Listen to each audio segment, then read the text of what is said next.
It's over now. She's at peace.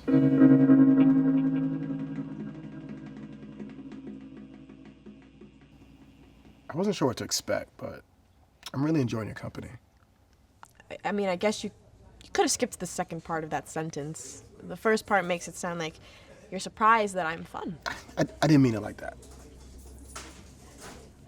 I don't know how much of this you want to get into on a first date. I'll be glad to let you know as soon as you tell me what you're talking about. I want to be careful how I word this. I don't want to offend you. I am easily offended by people who don't finish their sentences. Okay. Well, there's a lot of cool stuff in your profile. And some of the music that you mentioned that I haven't heard before, I looked it up. And it's pretty religious. A lot of incredible music comes from a spiritual place. Sure. I mean, great art is supposed to deal with big questions, and that's what I respond to, whether or not it lines up exactly with what I believe. Cool. So, are you... Am I what? You're not going to help me out at all here, are you?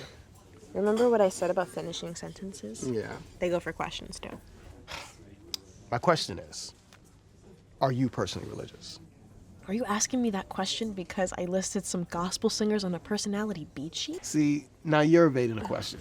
What happened to complete sentences? Okay. I can tell you directly and completely. That subject is beyond any point of mutual understanding that you and I are going to reach this evening. I can tell you with no hesitation that I'm not religious.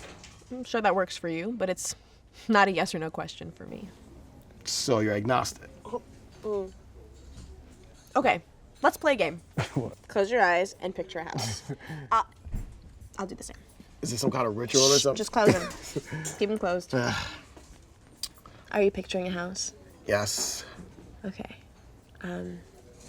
So describe to me the house that I'm picturing. What? How can I tell you what's in your mind? You're right. I'm so glad you recognize that. See, a house is a definite, tangible thing. We all know what houses are. Mm-hmm. We know that they're real. Mm-hmm. And yet, you have no idea what I think of when I think of a house. So how are you going to understand what I think about something that's indescribable? Okay, but where does that leave us? People just never supposed to talk about abstract ideas at all? Well, just because I don't want to talk about it with you doesn't mean that I never want to talk about it.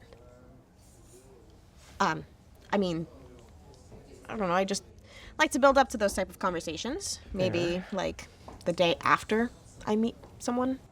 I like to jump right into things. That's great. There's a lot of people who dig that. No. Maybe you can call the next girl on your list. No. I'm having a good time. Can I maybe tell you about the house I was imagining? Sure. Yeah, you can tell me about it. But with your eyes closed. Sure. Okay. All right. So first, there's a big front porch and also one out back because you got to have a place to sit down and drink your coffee in the morning. That's great. And also somewhere to have your beer at night.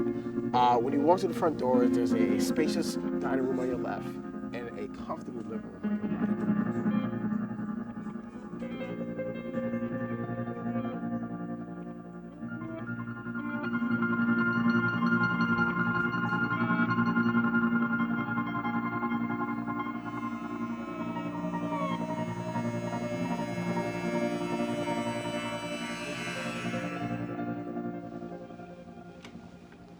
It's over now. She's at peace. How do you know that? It's my job. What do you do? I help people. You didn't help her. I did. She lived a long life, she accomplished many things, but the years were weighing her down, and that heavy burden was hurting her. I took all that time and pain away. Someday I'll do the same for you. You're not a priest, are you? I'm whatever is required for people who need illusions. But since you want to see things for what they are, I won't try to fool you. Did you fool them? They saw what they wanted. And her? No, she recognized me. She was ready. What's it like to die? Dying is different for everyone. What does that mean? You don't have to worry about your departure. Not for many years. And even then, I'm so impressed with your clarity of vision that when your final hour arrives, I'm going to offer you a deal. That's not an answer. All right, work with me on this. Close your eyes. Picture a house. I'll do the same. I know you. At the very least, you know that's my bit about the house, and you ripped it off to get out of a date. I guess he thought he had an opportunity to brag about his fantasy house rather than illustrating different perspectives. Anyway, I can't talk right now. We can talk. Oh God. Oh no. Is this it? You think the park in the middle of the night is where you go when you die? You said when I was a kid that it's different for everyone, so Would you relax? I just wanted to check in and see how you're feeling. I feel fine.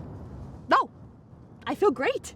I feel very healthy. Like I could live the next 40 years. Listen, you're not going anywhere with me today, okay? But are you sure you want to leave alone?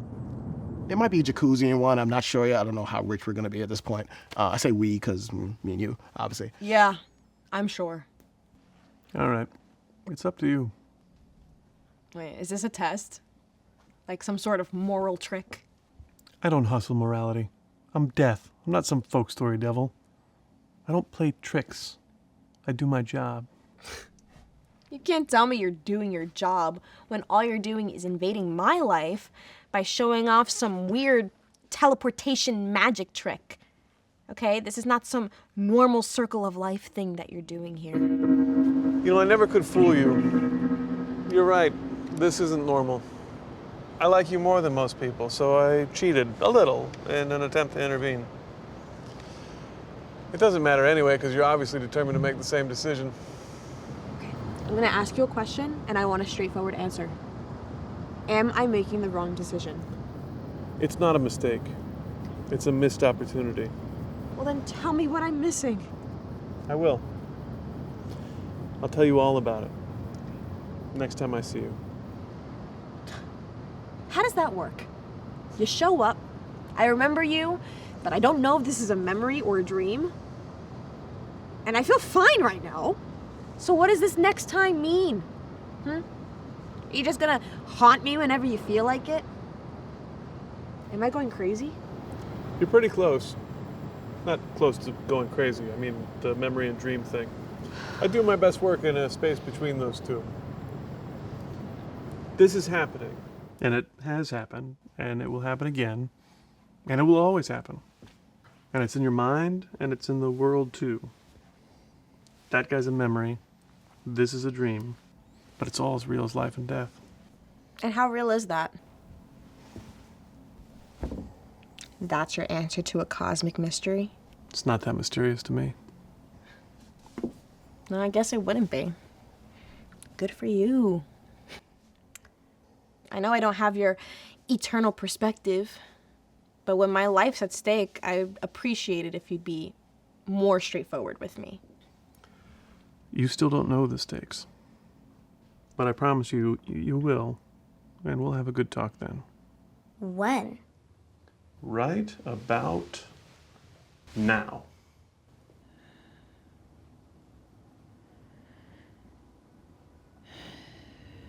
I had a feeling you'd be coming around. It's good to see you again.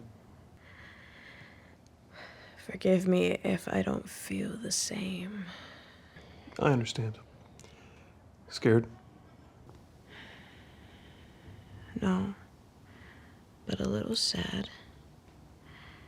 I've had a good life, but there was so much more I wanted to do. When we first met, I made you a promise. Oh, yes, that's right. You said you'd offer me a deal, but you never told me what that was. Not then. But I will now, if you're interested. What's the deal? Are you sure you want to leave? What the hell, man? You told me at the time that this wasn't a test. It wasn't at the time. This is a trick. It's a twist.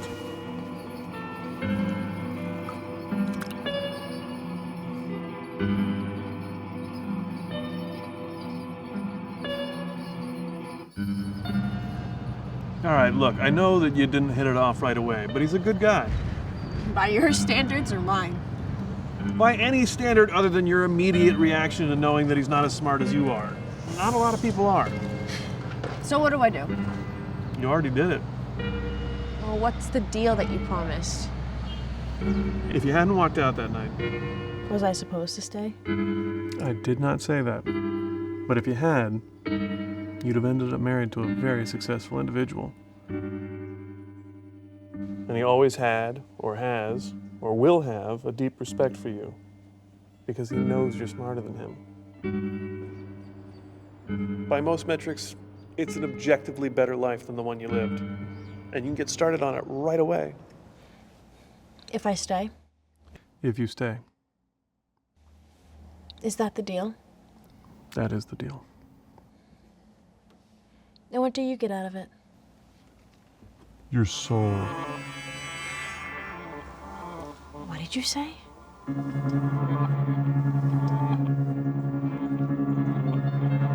I am mostly an escort. I usher souls from here to there. I don't even get to know most of them. Some make an impression, however, and whenever I can, I like to keep those souls around me. Well, I'm flattered, but this feels like less of a friendship and more like a stable. It's a matter of perception, I suppose, but however you describe it, it can't be worse than disappearing completely. The rewards are plentiful, and some of them are immediate. Leave me your soul, I'll give you half your life back.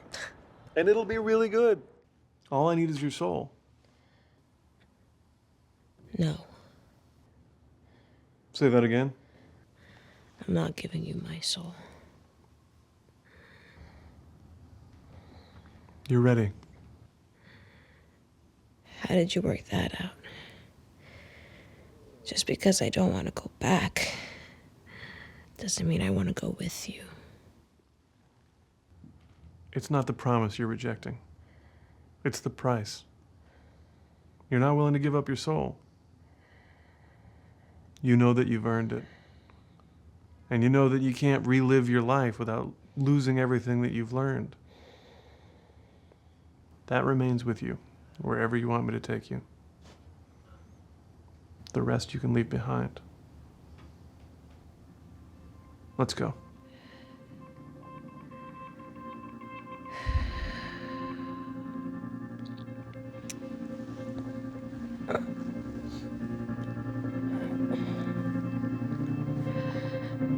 How do we do this? Close your eyes. Picture a house.